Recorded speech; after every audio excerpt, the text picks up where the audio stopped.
بسم اللہ الرحمن الرحیم نحمدہ ونصلی علی رسول الکریم اما بعد۔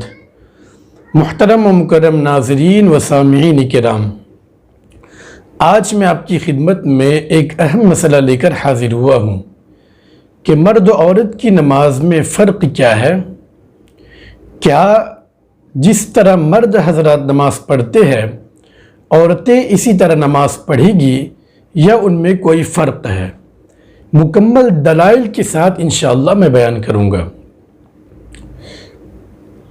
سب سے پہلے آپ یہ بات سمجھیں کہ اصولی طور پر مرد عورت کی نماز میں فرق رکھا گیا ہے، اور یہ اصولی فرق ستر اور پردے کا ہے۔ شریعت نے ہر موقع پر ہر حالات میں، چاہے عبادت کے اندر ہو یا عام حالات میں ہو، پردے کا اور ستر کا حکم دیا ہے۔ ہمیشہ عورتوں کو پردہ میں رہنے کا حکم دیا ہے۔ یہ شریعت کا ایک اصول ہے کہ عورت ایک چھپی ہوئی چیز ہے، عورت جتنا زیادہ ہو سکے چھپ کر ہی رہے، کیونکہ ایک حدیث مشہور ہے کہ نبی اکرم صلی اللہ علیہ وسلم نے عورتوں سے خطاب فرمایا اور کہا کہ مردوں کے مقابلے میں عورتوں کے لیے گھر میں نماز پڑھنا بہتر ہے، اور اپنے کمرے کے مقابلے میں گھر میں نماز پڑھنا بہتر ہے، اس کے بعد اپنے کوٹھری میں نماز پڑھنا اس سے زیادہ افضل ہے۔ پتہ یہ چلا کہ جتنا زیادہ عورت چھپ کر نماز پڑھے اس کے حق میں اتنا ہی بہتر ہے۔ تو اس اعتبار سے مرد و عورت کی نماز میں فرق ہے، اس سے یہ پتہ چلتا ہے۔ اب چند فرق بیان کیے گئے ہیں قرآن و حدیث کی روشنی میں، ترتیب سے انشاءاللہ میں ذکر کرتا ہوں، مکمل دھیان اور توجہ سے سنیں۔ اپنی بات شروع کرنے سے پہلے میں یہ عرض کروں گا، اگر آپ ہمارے اس چینل میں نئے ہیں تو سب سے پہلے ہمارے اس چینل کو سبسکرائب کریں، ویڈیو کو مکمل سن کر لائک کریں، کچھ کمنٹ کریں حوصلہ افزائی کے لیے، اور اپنے دوست احباب کو شیئر کریں۔ تو چلیے اپنی بات شروع کرتے ہیں کہ سب سے پہلا فرق یہ ہے کہ مرد اپنے دونوں ہاتھ تکبیر تحریمہ کے وقت اپنے دونوں کانوں کی لو تک اٹھائیں گے، بالکل سیدھا۔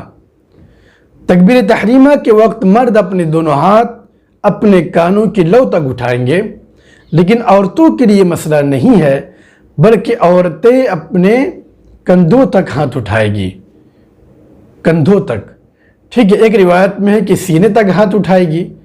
عورتیں اپنے دونوں ہاتھ کانوں کی لو تک نہیں بلکہ کندھوں تک ہاتھ اٹھائے گی، کیونکہ اس میں پردہ زیادہ ہے۔ ایک روایت ہے جس کے راوی حضرت وائل بن حجر ہے، وہ فرماتے ہیں کہ میں نبی اکرم صلی اللہ علیہ وسلم کی خدمت میں حاضر ہوا، نبی اکرم صلی اللہ علیہ وسلم نے مجھ سے فرمایا، اے وائل، اذا صلیت فاجعل یدیک حذاء اذنیک، کہ اے وائل جب تم نماز پڑھو تو اپنے دونوں ہاتھ کانوں کی لو تک اٹھاؤ۔ وَالْمَرْأَةُ تَجْعَلُ يَدَيْهَا حِذَاءَ صَدْيَيْهَا، اور عورتیں جب نماز پڑھے تو اپنے دونوں ہاتھ اپنے سینوں تک اٹھائے، اپنی چھاتی کے برابر کر لے۔ آپ اس حدیث کو اس کتاب میں دیکھ سکتے ہیں، المعجم الکبیر للطبرانی، جلد نمبر 9، صفحہ نمبر 144، حدیث نمبر 17497۔ تو اس سے یہ معلوم ہوا کہ مردوں کے لیے مسئلہ ہے کہ اپنے دونوں ہاتھ کانوں کی لو تک اٹھائے، عورتوں کے لیے مسئلہ ہے کہ عورتیں اپنے دونوں ہاتھ کندھوں تک اٹھائے۔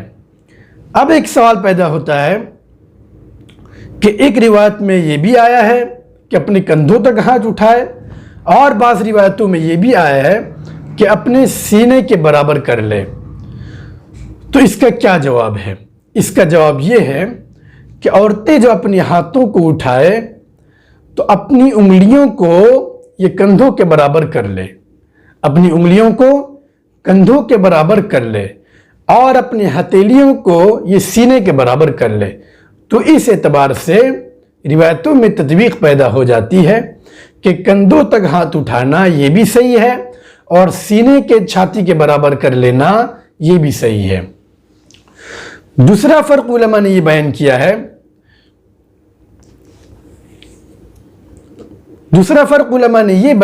ہے، کہ مرد جب اپنے ہاتھوں کو باندھے تو مرد اپنے ہاتھوں کو ناف کے نیچے باندھے، مرد اپنے دونوں ہاتھ کو ناف کے نیچے باندھے، لیکن عورتیں اپنے ہاتھ کو سینے پر باندھے۔ اب ایک روایت ہے جس میں یہ کہا گیا ہے کہ مرد ناف کے نیچے ہاتھ باندھے۔ رأيت النبي صلی اللہ علیہ وسلم وضع يمينه على شماله في الصلاة تحت السرة۔ وائل بن حجر ایک صحابی ہے، وہ اس کے راوی ہے، وہ فرماتے ہیں کہ میں نے نبی اکرم صلی اللہ علیہ وسلم کو اپنے ہاتھ کو نماز کے اندر بائیں ہاتھ پر رکھتے ہوئے دیکھا ناف کے نیچے۔ گویا اب اس طرح اپنے ہاتھوں کو دائیں ہاتھ کو بائیں ہاتھ پر رکھتے ہوئے دیکھا نماز کے اندر، اور وہ ناف کے نیچے تھا۔ گویا اس حدیث کو آپ دیکھ سکتے ہیں مصنف ابن شیبہ جلد نمبر 3 صفحہ نمبر 322، حدیث نمبر 3991۔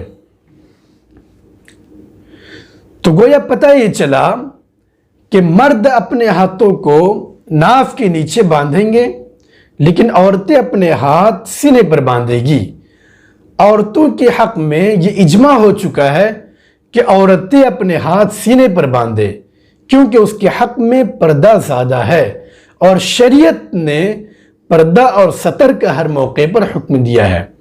تو عورتوں کے لیے مسئلہ اجماع ہے، اور اجماع یہ بھی ایک شرعی دلیل ہے۔ ذرا حوالہ سن لیں،